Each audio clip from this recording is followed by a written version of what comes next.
안녕하십니까. 미당당 영성훈련원 여러분, 감사합니다. 오늘은 이제 신명기 8장 전체를 가지고 같이 은혜를 나누고자 합니다. 신명기 8장을 전체를 읽어야 되는데 그럴 만한 여건이 되지 않기 때문에 신명기 8장 3절 한 절만 읽도록 하겠습니다.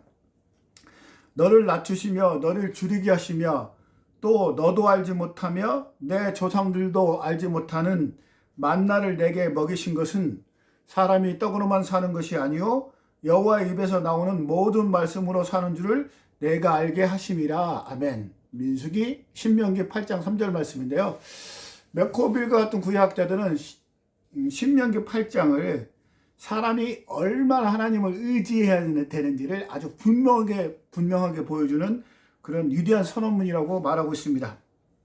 그렇습니다. 모세는 신명기 8장이라는 선언문을 통해서 어려웠던 시절에 하나님을 꼭 기억하라고 얘기하고 있습니다. 그리고 앞으로 이스라엘 백성들이 가나안 땅에 갈 텐데 풍요로운 가나안 땅에서도 결코 지금까지 너를 인도해 주신 하나님을 잊지 말라고 말하고 있습니다. 이스라엘 백성들은 하나님이 주시는 젖과 꿀이 흐르는 가나안 땅에서 뿌리를 내리고 풍요롭게 살 것입니다. 지금은 이제 가기 전이죠. 모세는 하나님의 축복인 풍요로움이 오히려 이스라엘 백성들에게 하나님을 망각하는 그런 우를 범하지 않을까 그렇게 경고하고 있는 것입니다.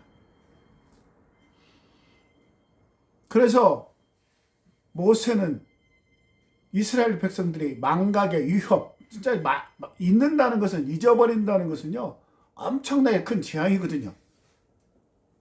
그리고 기억의 필요성, 꼭 기억하라를 몇 번이나 반복하고 있습니다. 번영과 풍요로움이 지금까지 인도해 주신 하나님 여호와를 잊으려는 그런 우려는 그전 신명기 6장 12절과 13절에서도 언급하고 있습니다. 제가 한번 읽어보도록 하겠습니다. 너는 조심하여 너를 애굽 땅 종되었던 집에서 인도하여 내신 여호와를 잊지 말고 내 하나님 여호와를 경외하며 그를 섬기며 그의 이름으로 맹세할지니라. 신명기 6장에서는 이 정도로 얘기하고 있는데요. 신명기 8장에서는 아주 강한 어조로 얘기하고 있습니다. 아주 구체적으로 얘기하고 있는 것이죠. 모세가 여기서 강조하는 것은 무엇입니까? 물질적인 풍요로움이 전부는 아니라는 것입니다. 그래서 사람이 떡으로만 사는 것이 아니요 하나님의 말씀으로 살아야 된다고 이렇게 강조하고 있는 것이죠. 모세가 이처럼 확신을 가지고 이야기할 수 있었던 근거는 무엇입니까? 그렇습니다. 40년, 광야 40년 동안 하나님께서 분명히 만나와 메추라기로 먹이시고 불기둥과 구름기둥으로 광야 생활을 인도해냈기 때문에 모세는 체험의 근거에서 말하고 있는 것이죠. 다시 말하면요, 이제 가나안 땅으로 갈 거 아닙니까? 그 가나안 땅에서도 분명히 하나님께서 이스라엘 백성들을 보호해 주시고 인도해 주실 것인데, 그때 가나안 땅이 젖과 꿀이 흐르는 그런 풍요로움 때문에 여기까지 애굽에서 출애굽하여 가나안 땅으로 인도해는 하나님을 잊지 말라고 하는 것입니다.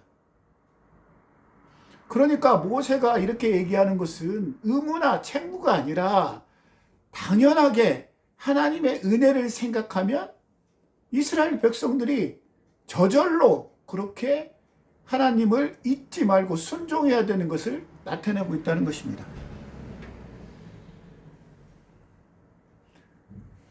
사실 이제 광야 땅에서 대부분의 기간을 보낸 것이 바로요 가데스 바나야 지역인데요. 거기서 이스라엘 백성들이 반역을 하는 바람에요. 사실은 금방 가나안 땅으로 가야 될 일을요 40년 동안 걸린 것이죠. 민수기 14장 34절에 그런 말씀이 나와 있습니다. 너희는 그 땅을 정탐한 날수인 40일의 하루를 1년으로 쳐서 그 40년간 너희의 죄악을 담당할지니 너희는 그제서야 내가 싫어하면 어떻게 되는지를 알리라 하셨다 하라. 40일이면 갈 것을요 40년을 걸리게 한 것은 너희들이 이 하나님에게 반역하면 어떤 결과를 가져오는지 똑똑히 기억하라는 그런 의미이죠. 그래서 결국에는 40일 광야길이 40년 광야길이 되어버린 것입니다. 역사적인 관점에서 볼 때요 40년 광야길은 엄청난 낭비가 되는 것이죠. 아니 40일이면 갈 일을 굳이 40년을 거쳐서 갈 필요는 없지 않겠습니까? 그럼에도 불구하고 하나님은 여기서 놀라운 반전의 역사를 보여주고 있습니다. 이스라엘 백성들이 40년을 허송한 세월을 통해서 오히려 하나님은 이스라엘 백성들을 단련시키고 있습니다. 양육의 기회로 삼은 것이죠. 이 방송을 듣고 있는 여러분들 혹시나 여러분들 지난 세월이 아깝다고 후회하지 말고요. 그 세월 동안 하나님께서 여러분한테 보여주신 그런 교훈과 훈련의 그 순간을 기억하다 보면은요. 그 시간이 허송세월 뿐이 아니라 오히려 하나님을 발견하고 하나님을 알아가는 그 과정이라고 좋게 긍정적으로 생각할 수도 있습니다. 바로 지금 신명기 8장에서 얘기하는 것이 바로 그렇습니다. 오히려 인간에게는 허송세월에 불과한 그 세월이요. 하나님에게는 하나님의 백성과 아주 친밀을 유지하기 위해서 유지하고요. 하나님이 무엇인지 알게 해주는 어떤 존재인지 알게 해주는 그런 사역의 시작이라고 할 수 있습니다. 이 기간 동안에요. 이스라엘 백성들은 철저하게 하나님에게 훈련을 받았죠. 훈련의 목적은 뭐예요? 너희들이 네 맘대로 사는 것이 아니고 네가 가진 의지와 지혜와 능력으로 사는 것이 아니고 오직 하나님께서 부어주신 능력과 지혜로 사는 것을 철저하게 깨달았다는 것입니다. 그러니까 가난할 때도 순종하지만 풍요로울 때도 순종하라는 의미에서 지금 말씀하고 있는 것이죠. 우리가 정말 광야 길을 지날 때가 있죠. 삶이라는 것이 항상 순탄하지가 않잖아요. 저도 참으로 험악한 세월을 살았습니다. 그럼에도 불구하고 우리가 광야 생활을 지날 때, 우리가 광야의 인생에 있어서 광야를 지낼 때 꼭 기억할 것은 뭐냐면요. 하나님을 바라보는 것이 중요합니다. 인간이나 환경이나 여건을 바라보는 게 아니라 그 광야 생활 가운데 하나님을 바라본다면요. 그 광야 생활이 참으로 의미가 있는 그런 생활이기 때문이죠. 우리에게 주어진 광야 생활은요, 어쩌면 모든 것을 부어주시는 축복이 될 수도 있지만요, 어떨 때는요, 모든 것을 파괴하는 그런 아주 파괴의 시간이 되기도 하기 때문에 그렇습니다. 광야라는 것이요, 우리가 인간이 살기에는 적합하지 않은 땅이지 않습니까? 물이 있습니까? 먹을 것이 있습니까? 거기에서는 오로지 하나님의 능력, 하나님의 보호하심에 의지해서 살 수밖에 없지 않겠습니까? 우리도 때때로 정말 광야길을 살 때요. 우리가 누구를 의지하겠습니까? 변덕쟁이 같은 사람을 의지하겠습니까? 내 상황대로 내 여건대로 바꿔지지 않는 주변 상황을 의지하겠습니까? 오로지 하나님을 의지해서 나아갈 때 우리가 광야 생활을 너끈히 지낼 수 있다는 것입니다.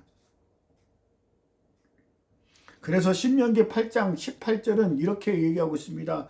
내 하나님 여호와를 기억하라. 그가 내게 재물 얻을 능력을 주셨습니다. 아니 이스라엘 백성들이 재물 얻을 능력을 어디서 받았습니까? 없었죠. 근데 자기들이 노력하지 않았음에도 불구하고 만나와 메추라기가 있었고요. 물을 주었지 않습니까? 그러니까 모든 부의 원천은 어디에서 온다는 것을 알려준 것입니까? 바로 하나님한테 온다는 것을 뼈저리게 아주 뼛속 깊이 알려주는 것이 바로 광야의 생활이었죠. 이 방송을 듣고 있는 사람들 중에 지금 정말로 정신적으로 힘들고 육체적으로 힘들고 물질적으로 힘든 분 있습니까? 그럴 때일수록 정말로 불합리하고 말도 안 되는 소리 같지만 하나님을 바라보십시오.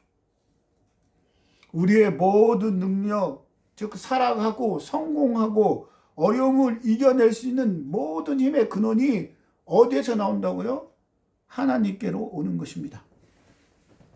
사랑하는 미당당 영성훈련 가족 여러분, 지금 삶의 광야에서 좌절하고 있습니까?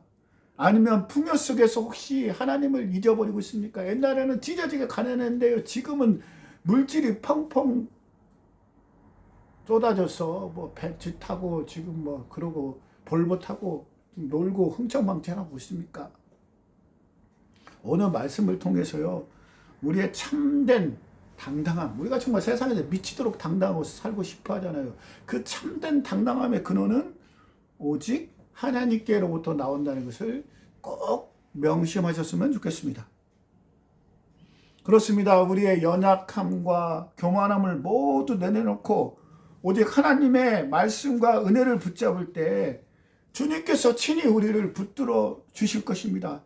그런 하나님의 능력으로 오늘도 세상이 감당할 수 없는, 세상이 도무지 이해할 수 없는 주님과 함께 미치도록 당당한 삶이 되셨으면 좋겠습니다.